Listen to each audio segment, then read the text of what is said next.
President of the United States and the President of Ukraine.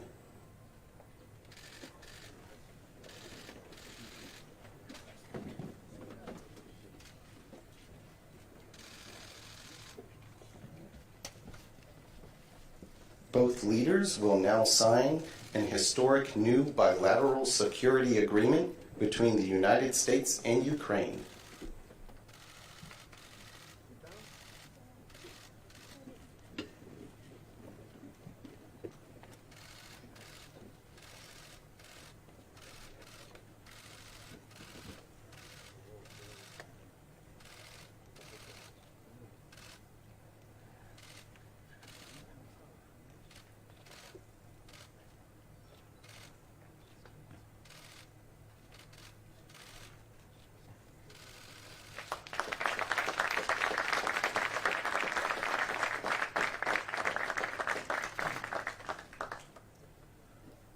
Good evening, everyone.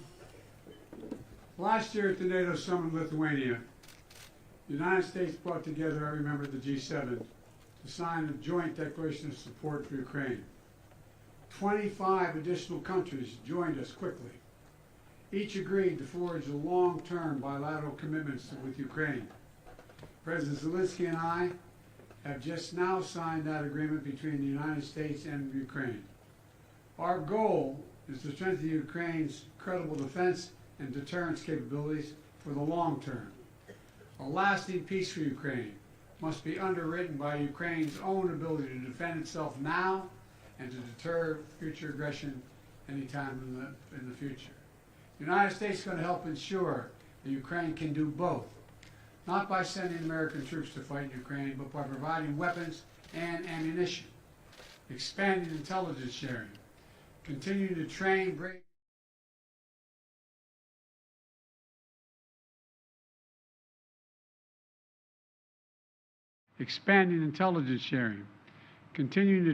brave Ukrainian troops at bases in Europe and the United States, enhancing interoperability between our militaries in line with NATO standards, investing in Ukraine's defense industrial base so in time they can supply their own weapons and munitions, working with Ukraine's partners to build a future force that is strong, sustainable, and resilient, and supporting Ukraine's economic recovery, as well as its energy recovery, after Russia has repeatedly targeted Ukraine's energy grid with massive attacks in the futile attempt to break the will of the Ukrainian people. All these lines of efforts and others are laid out in this agreement. Additionally, the G7 achieved a significant outcome this week on the matter of Russia's frozen assets in Europe and other places outside of Russia. Back in 2022, 2 days after Russia's invasion, members of the G7 and the European Union worked together to freeze $280 billion in Russian central bank funds outside of Russia. I'm very pleased to share that this week, the G7 signed a plan to finalize and unlock $50 billion from the proceeds of those frozen assets, to put that money to work for Ukraine. Another reminder to Putin, we're not backing down. In fact, we're standing together against this illegal aggression. The agreement that President Zelensky and I just signed also lays out our shared vision for a just peace, a peace rooted in the UN Charter and the principles of sovereignty and territorial integrity, a peace with a broad base of support around the world that holds Russia accountable for the damage it has done in this war. We will see this vision strongly affirmed at the historic peace conference happening in Switzerland this weekend, where Vice President Harris will represent the United States. Finally, this agreement accelerates Ukraine's integration into the European and transatlantic communities. It includes major commitments from Ukraine to implement democratic, economic, and security reforms in line with the European Union's accession goals and NATO's programs of reform. While we take this step, the United States is also intensifying pressure on Russia. Yesterday, the U.S. Treasury Department made clear any bank anywhere in the world that deals with sanctioned Russian banks, companies, or individuals risk being sanctioned themselves. And we announced roughly 300 new sanctions on individuals and companies that are helping Russia with war effort. They include key parts of Russia's financial sector. I'll wait till it goes over.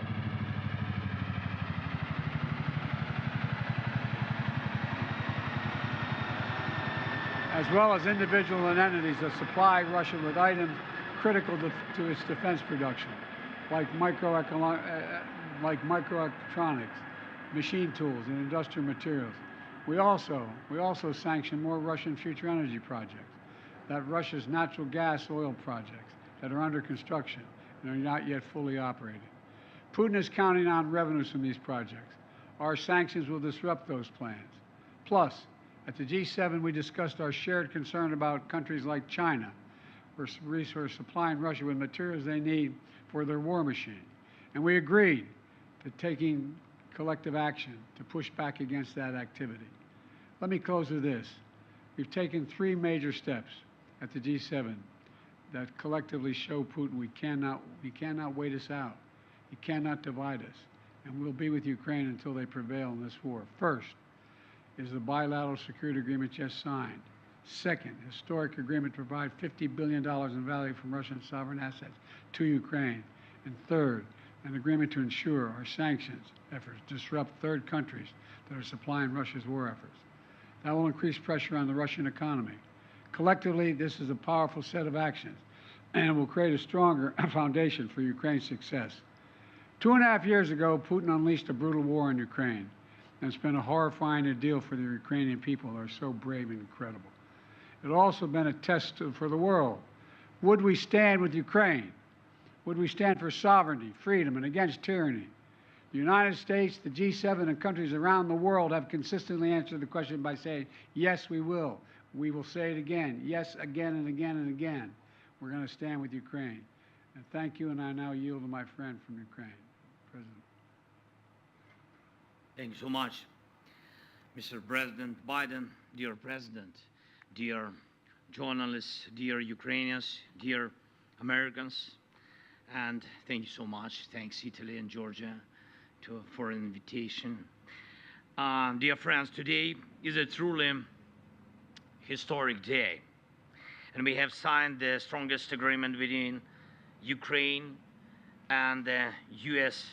since our independence. And this is an agreement on security and thus on the protection of human life. This is an agreement on cooperation and thus on how our nations will become stronger. This is an agreement on steps to guarantee sustainable peace, and therefore it benefits everyone in the world, because the Russian war against Ukraine is a real global threat. I thank you very much, Mr. President, for your leadership, which is reflected in particular in this agreement and in your years of support for Ukraine. I thank our teams, both teams. Thanks very much for making sure that the details of the agreement are really good. And of course, I want to thank every Ukrainian soldier, all our people whose courage made this level of alliance between Ukraine and the United States possible. And I'm proud of our people and what Ukraine can do, and I'm very grateful to all Americans, to everyone in America who strengthens American leadership. So, under the points of the agreement, first, the agreement contains a very detailed, legally binding part, and this means the credibility of America's support for our Ukrainian independence. Secondly, security commitments from the United States are based, among other things, on the sustainability of security and defense support, not only for the duration of this war, but also for the period of peace after the war. And we will definitely ensure peace. Third, it clearly states that America supports Ukraine's efforts to win this war.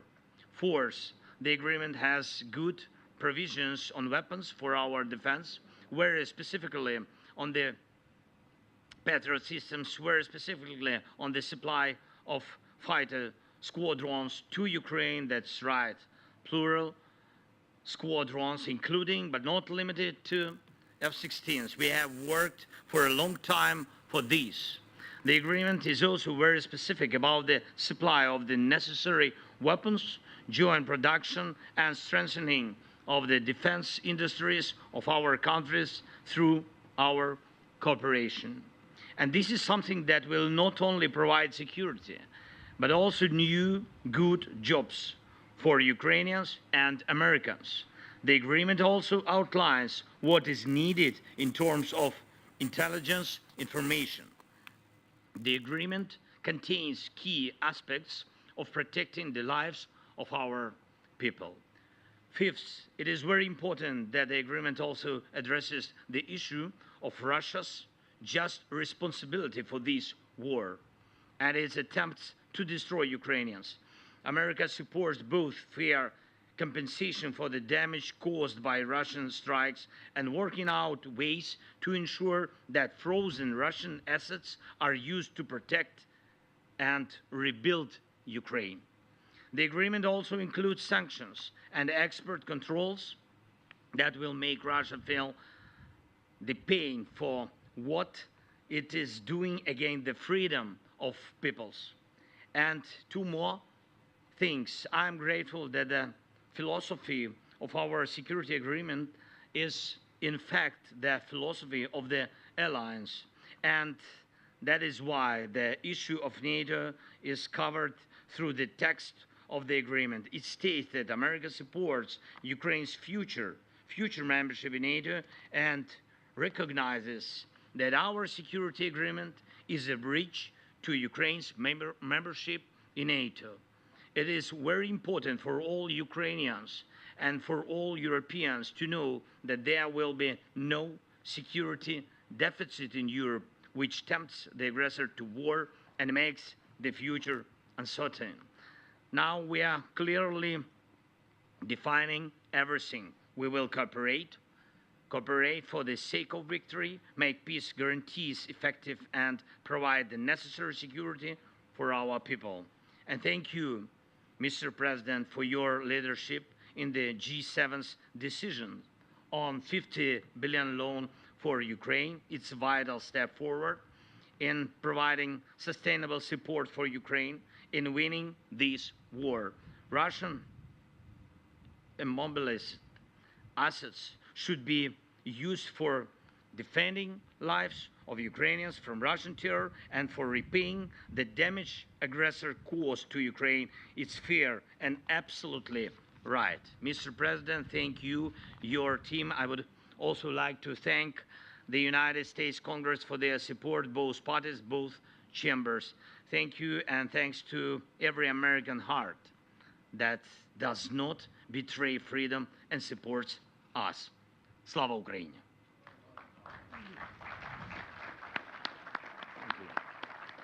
Now what we'll do is we're going to take two questions from American reporters and a question each from two American reporters and a question each from two Ukrainian reporters. The first person I'm to call on is Colleen Long of the Associated Press.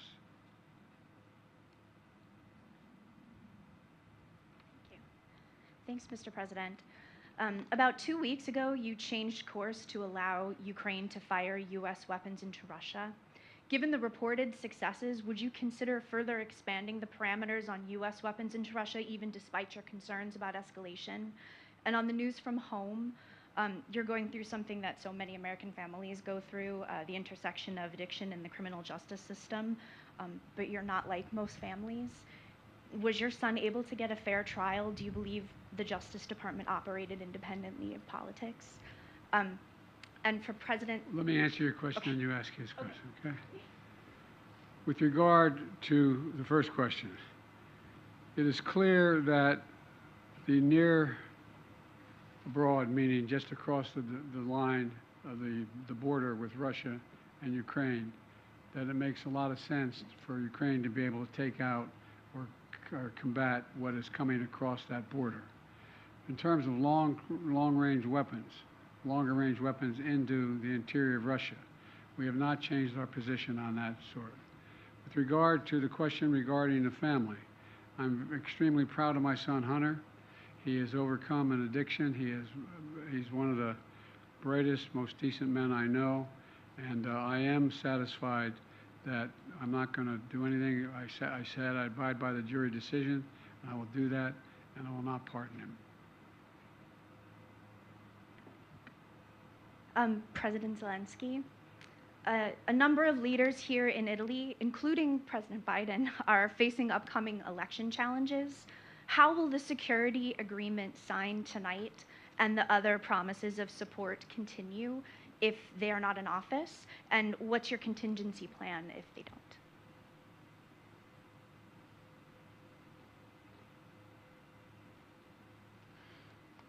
don't?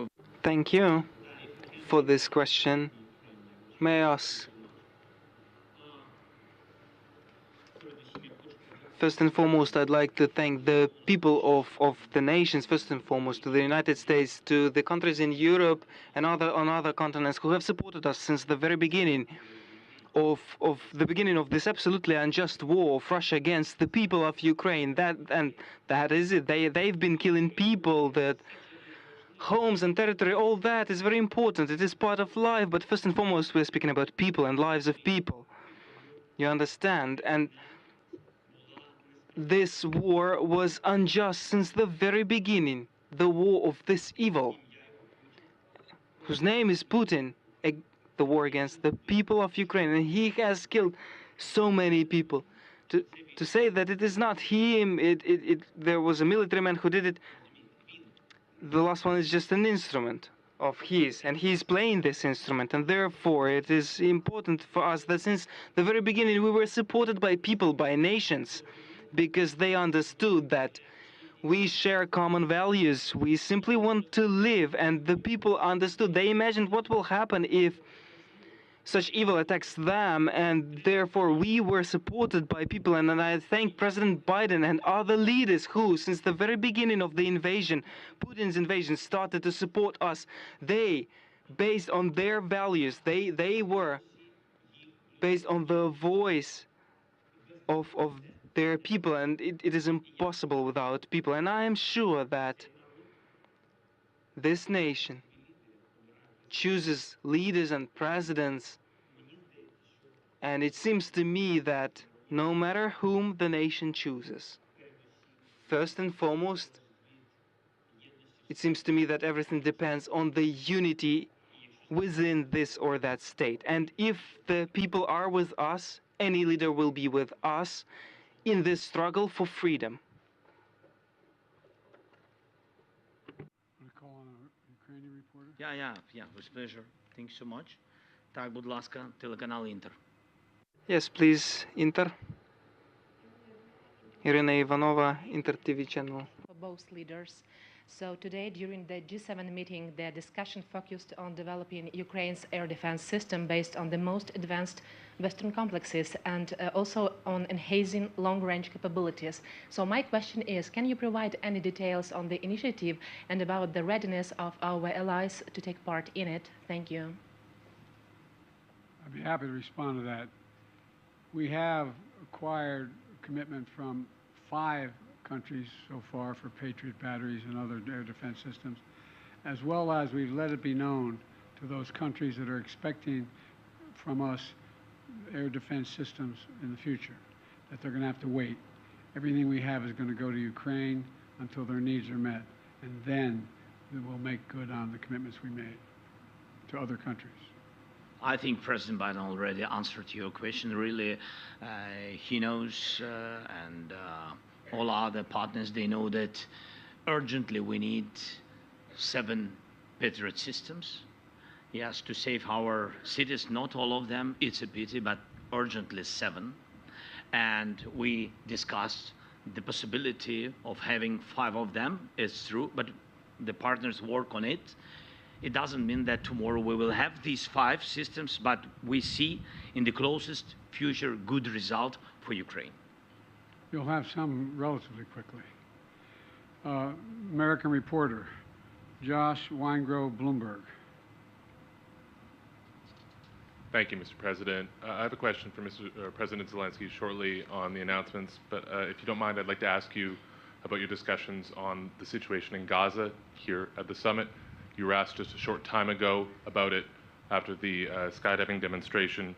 Can you give us your assessment of Hamas's response?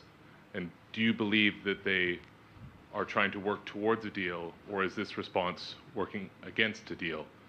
And what is your message to allies, including those here at the G7, about what more, if anything, the U.S. can do to drive towards a peace agreement? Thank you. I wish you guys would play by the rules a little bit. I'm here to talk about a critical situation in Ukraine. You asked me another subject. I'll be happy to answer it in detail later. But the bottom line is that we've made an agreement. I've laid out an approach that has been endorsed by the UN Security Council, by the G7, by the Israelis, and the biggest hang-up so far is Hamas refusing to sign on, even though they have submitted something similar. Whether it now that comes to fruition remains to be seen. We're going to continue to push. I don't have a final answer for you. And to President Biden's point, a question about today's discussions. President Zelensky, the $50 billion today, you've had the supplemental, of course, from the U.S. Congress recently. Can you give us an assessment of the situation on the battlefield right now and what has been given now? How long will this get you in terms of either stopping the Russian advance or making headway on this? And how long will it last you if indeed future leaders or current leaders are unable to reach consensus on further aid packages? And President Biden, I'd welcome your assessment of the situation currently on the battlefield and what difference the supplemental has made as well, sir. Thank you.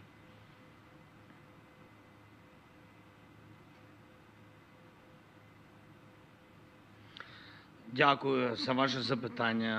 Thank you for your question. Indeed, we were expecting the fundamental package of the support within the Congress of the United States of America, and truly it was a long pause for our warriors first and foremost, but it is important and we are grateful that in the very end we have this supplement, and this will for sure strengthen our warriors.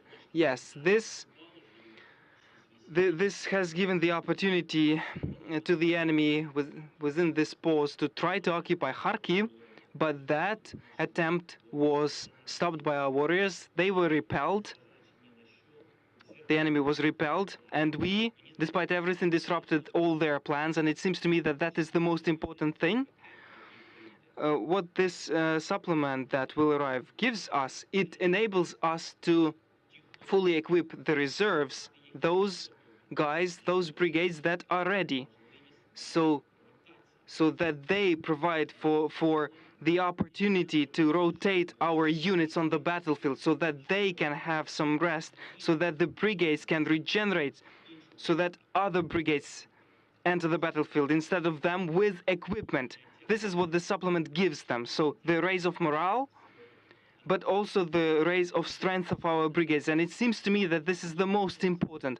For how long this will be enough? Look, we without package have been holding the lines for 8 months, and the Russians had no successes. And therefore, the question on for how long it will be enough? No, I think the question has to be for how long the unity will last. The unity in the United States together with the European leaders. How these or those elections will influence this unity.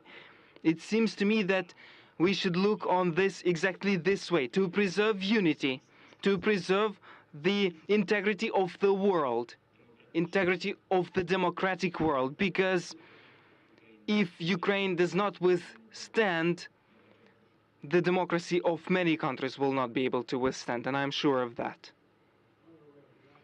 We had to wait till we passed the legislation overall, even held up by a small majority of our Republican colleagues. It was just terrible. And there's a lot more money coming beyond what's already come in the other tranches that are available now that we've passed the legislation. So they'll have what they need and get it there as quickly as we possibly can. Thank you so much, Mr. President. Telegraph, будь ласка.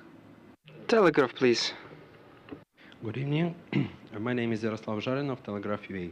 Thank you for this opportunity. I have a long way from Kiev and have enough time to prepare such long question. Firstly, to Joe Biden. Mr. President, the additional Ukraine Supplemental Appropriations Act that you signed mandated the submission of strategy war for the war in Ukraine within 45 days after its enactment. This deadline passed on June 8th, and now yet the international community has not seen this strategy. Has it been developed? And if the strategy is classified, what steps does your administration plan to take to hasten Ukraine victory in the war? It's my first question. The second will be to the President. What was the last part of your question? Has it been developed, this strategy, and what steps does your administration plan to take to victory Ukraine in the war? The steps we're going to take to make sure that Ukraine has victory and that Russia does not prevail is continued support, what we just signed. We signed that, and a significant number of nations have signed it. We have convinced the G7, we've got support of the G7, and quite frankly, 48 other countries. We sat with the Prime Minister of Japan, South Korea. We have 50 nations have signed up beyond the NATO and the G7.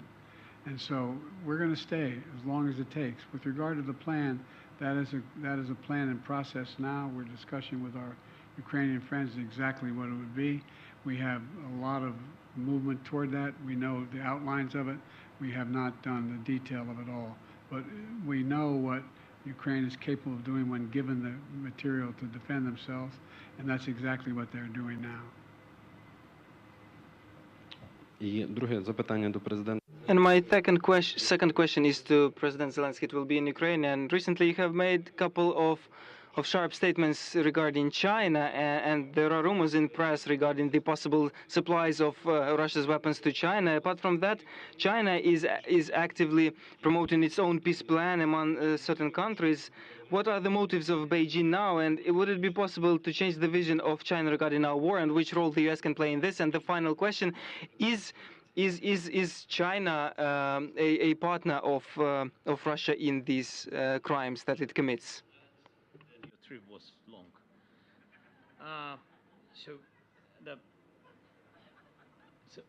First of all, I had phone conversation with the leader of China by phone. He said that he will not sell any weapon to Russia.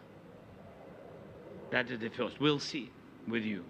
We'll see. But he said to me, if he is a respectable person, he will not, because he gave me the word. The second, you know very good with details our peace formula is very open for everybody, basing on charter, yes, UN, and you know that it bases on next principles: territorial integrity, sovereignty, nuclear security, food security. If China has alternative view on it, it can prepare alternative peace formula. If we share common views on it, like with globally with all the world, I think so. So if they share the same way to peace, we will find dialogue. By the way, China is not supplying weapons, but the ability to produce those weapons and the technology available to do it. So it is, in fact, helping Russia. Thank you all so very much. Appreciate it. This concludes our press conference. Thank you, everybody.